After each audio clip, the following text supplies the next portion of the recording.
Kakak dan adik, sepertinya Kaisang ini yang paling rebel. Jadi dia paling nggak mau sama kayak kakak dan adiknya. Mungkin ini sindrom anak tengah. Dia nggak mau bermain politik, dia lebih pilih berbisnis, dan dia pun tidak menunjukkan, kadang juga kehadirannya nggak menunjukkan sebagai anak presiden di sini. Bahkan muncul di beberapa film sebagai cameo.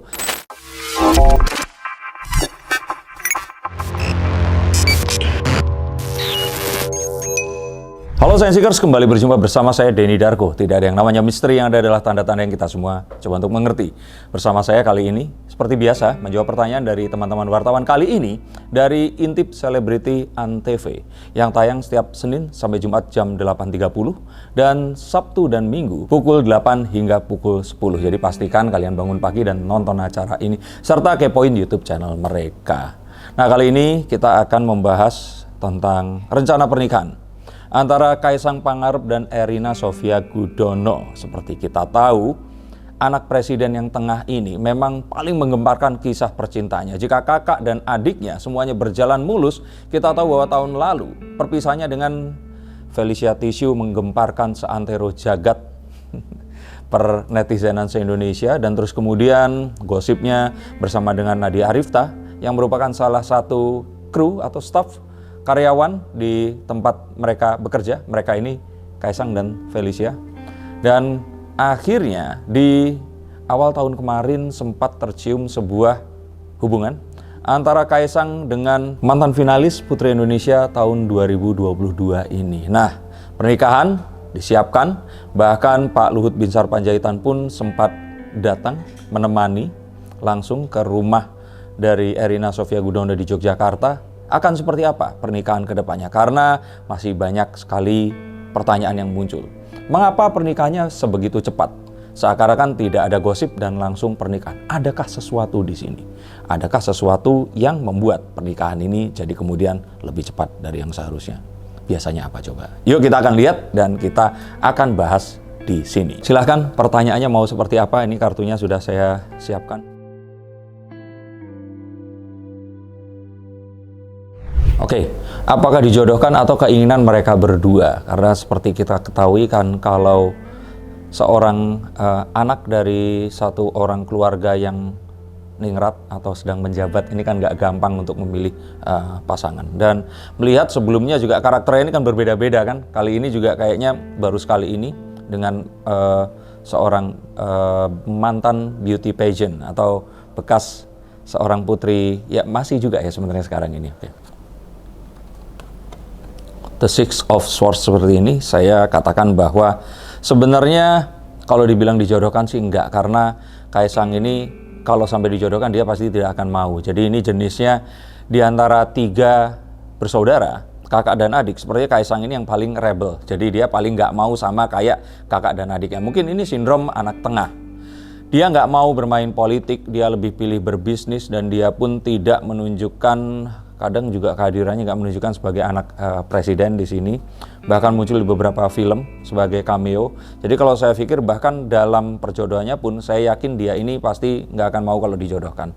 Jadi bisa dipastikan ini bukan dijodohkan, semua karena keinginannya.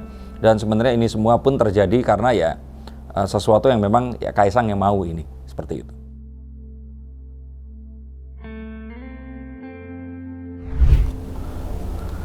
Saya pikir kalau yang pelarian itu kebanyakan wanita ya. Kalau cowok kayaknya nggak akan pelarian. Dan kalau boleh dibilangkan ya mungkin banyak yang setuju. Tapi ya mohon maaf kalau ada yang tersinggung dengan perkataan saya. Sebenarnya kalau diantara yang sebelum-sebelumnya ini, kalau secara laki-laki melihat, ya ini ada peningkatan lah, ada upgrade gitu. Kalau saya lihat, kalau dari penampilannya seperti itu. Dan ya memang ini adalah satu hal yang kalau dibilang pelarian kayaknya tidak. Karena yang sebelumnya pun sebenarnya kan ada satu yang pasti itu kan dengan Felicia Tisu waktu itu. Terus kemudian akhirnya entah sampai sekarang masih misteri, mereka akhirnya tidak bersama lagi. Nah kalau yang dengan Nadia Arifta ini sesuatu yang kemarin juga masih jadi misteri. Tapi kalau saya yakinnya ada sebuah mungkin satu komunikasi yang ingin disampaikan, tapi sebenarnya bukan hubungan yang sebenarnya. Dan akhirnya yang sekarang ini kejadian, kalau saya kira ini adalah satu hal yang ya memang sudah masuk ke fase itu, yang lainnya ya sudah dilupakan. Jadi ya sudah pasti ini menuju ke depan, tidak melihat ke belakang lagi, dan Kaisang sebenarnya sudah mantap dan ini bukan pelarian.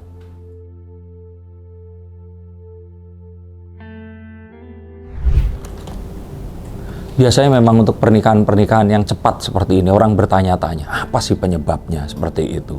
Bahkan beberapa artis yang kemarin nikahnya juga cepat, terus ternyata endingnya ada KDRT. Nah, jadi kalau di sini saya lihat bahwa keraguan masyarakat ini sesuatu yang wajar. Apalagi mereka berdua ini tampak ya kurang dari 1 tahun dan tidak terlihat selain kemarin pergi ke acara pertandingan bola bersama-sama untuk pertama kali ditunjukkan. Sebelum dan setelahnya ini masyarakat kayak nggak dapat, mereka ini senyap sekali. Jadi ini yang membuat kalau saya kira keraguan di masyarakat. Tapi kalau awet atau tidak, ini pun juga sesuatu yang kita harus lihat nih. The Moon ini kartu yang meminta kita untuk selalu mempertimbangkan banyak hal di masa lalu yang mungkin saja akan bisa menyebabkan hal itu terulang kembali. Misalkan ya kemarin tiba-tiba ghosting itu dan sebagainya. Tapi seharusnya dengan kemantapan yang muncul di kartu yang sebelumnya ini, maka saya pikir ketakutannya ini bukan lebih ke hubungan mereka berdua akan dibawa kemana, tapi lebih kepada apakah nantinya Erina Gudono ini akan bisa menyesuaikan dengan keluarga Pak Jokowi ini tadi. Seperti kita ketahui kan, jadi Pak Jokowi itu presiden yang sulit karena beda dengan zaman dahulu. Kalau zaman dahulu itu kan media sosial nggak seperti sekarang. Kalau sekarang ini kan jadi presiden juga menuai haters dan juga menuai perkataan orang, sehingga kalau menurut saya yang perlu ditanyakan sebenarnya kekuatannya Erina Gudono untuk menjadi mantu dari Pak Jokowi ini tadi. Lebih ke sana.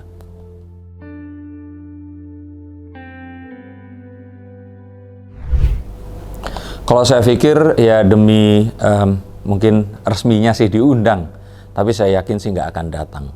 Nah, seperti kita ketahui kan kalau keluarga Felicia Tisu kan sebenarnya keluarga yang juga memiliki pengaruh ya di Nusantara ini. Saya kira sih mereka nggak akan datang. Nah, tapi kalau Nadia Arifta, saya melihat bahkan kalau dia mungkin akan jadi panitia pernikahan. Saya pikir seperti itu. Ada kemungkinan sangat besar dan ini bisa saja terjadi.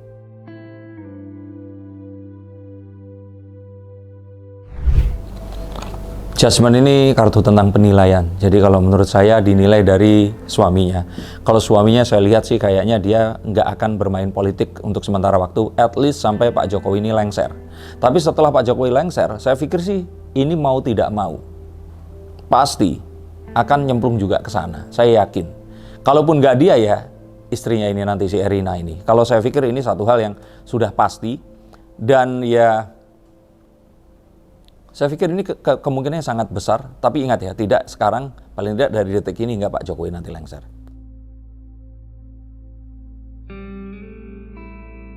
Saya pikir ya, karena pengaruhnya mumpung masih kuat, dan ya ini sesuatu yang wajar ya, dari dulu sampai sekarang, bahkan saya dulu punya keluarga juga yang TNI itu pengen menikahkan anaknya ya pas saat orang tuanya masih menjabat. Bukan karena apa, karena lebih besar kemungkinannya relasi ini untuk datang dan mengutamakan kehadirannya di acara ini tadi. Jadi lebih ke sana. Tapi kalau yang saya lihat nanti, bahkan akan ada sebuah pertunjukan. Pertunjukan ini berarti sesuatu yang sengaja dilakukan ya. Di mana sepertinya Pak Jokowi ini sengaja tidak terlalu menggunakan fasilitas negara. Sepertinya ini yang akan ditunjukkan nanti. Jadi beliau sepertinya untuk terakhir kali di pernikahan yang ketiga dari anaknya ini, sepertinya beliau ini mantu ya, sebenarnya kalau wong Jawa tuh bilangnya kan yang nikahin yang keluarga wanita kan, dia tuh kan ngunduh mantu ya. Kalau saya pikir sih lebih ke dia nanti ingin nunjukin kalau ya sudah saya presiden ya kayak orang kebanyakan lah nikah. Kalaupun jalan ditutup dan sebagainya nggak kayak ya pernikahan yang besar, perhelatan yang sangat luar biasa. Bahkan saya melihat ya pernikahannya ini nanti akan diadakannya di Solo dan di Jogja. Akan berbeda jika ternyata presidennya mungkin bukan beliau, pasti digelar besar-besaran di Jakarta. Tapi saya pikir enggak. Walaupun ini adalah, kalau saya pikir, penutup dandang ya. Jadi kayak penutup dari semua yang, kan udah nikahin 2, setelah ini kan beliau ya sudah tugasnya sebagai seorang ayah itu seakan-akan selesai untuk menikahkan anak-anaknya.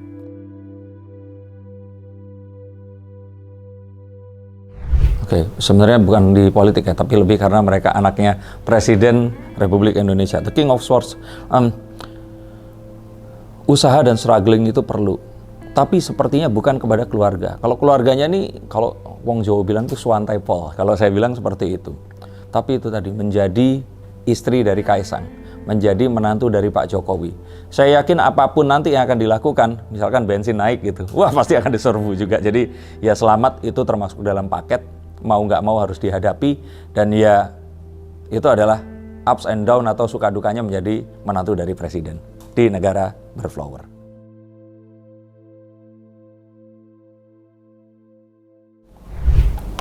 Kalau saya lihat sih yang cowoknya ya, yang lebih bucin ini kepada si yang wanita ini tadi. Ya wanitanya pun sebenarnya memiliki sayang tapi nggak sebucin yang cowok ini tadi. Sepertinya Kaisang ini memang gampang bucinan ke siapapun wanita yang menjadi pasangannya. Jadi mendingan ngaku aja nih dia yang bucin.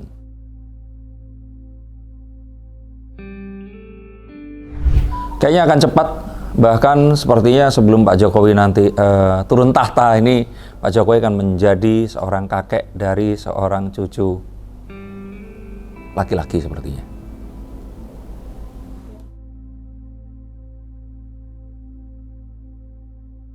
Atau bagaimana, atau apa, anak presiden atau tampang, ya ngomong aja lah nggak apa-apa ya kan. Wartawannya namanya.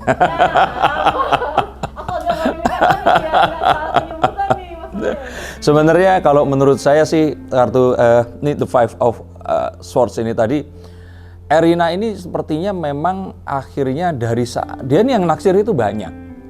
Dan kalau boleh saya bilang yang naksir sebelumnya kayaknya memang lebih ganteng-ganteng dibandingkan sama Kaisang Pangarep ini tadi. Tapi Kaisang itu punya pesonanya sendiri. Dan kalau menurut saya yang membuat cewek luluh atau jatuh hati itu adalah humornya dia. Orangnya itu lucu banget, dan lucunya tuh khas lucunya Wong Jawa seperti apa ya, seperti dia itu tadi. Tapi ya dia juga keren gitu, badannya kan paling oke itu kan, dan dia juga kalau menurut saya kan pendidikannya juga bagus.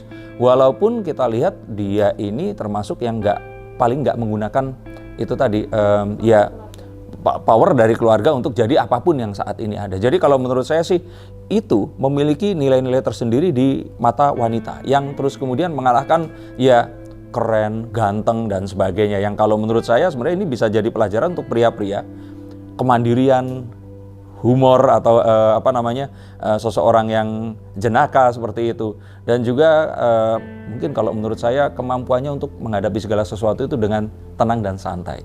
Ini menjadi nilai lebih yang kalau menurut saya ya bisa dipergunakan untuk bahkan memikat sekelas Putri Indonesia.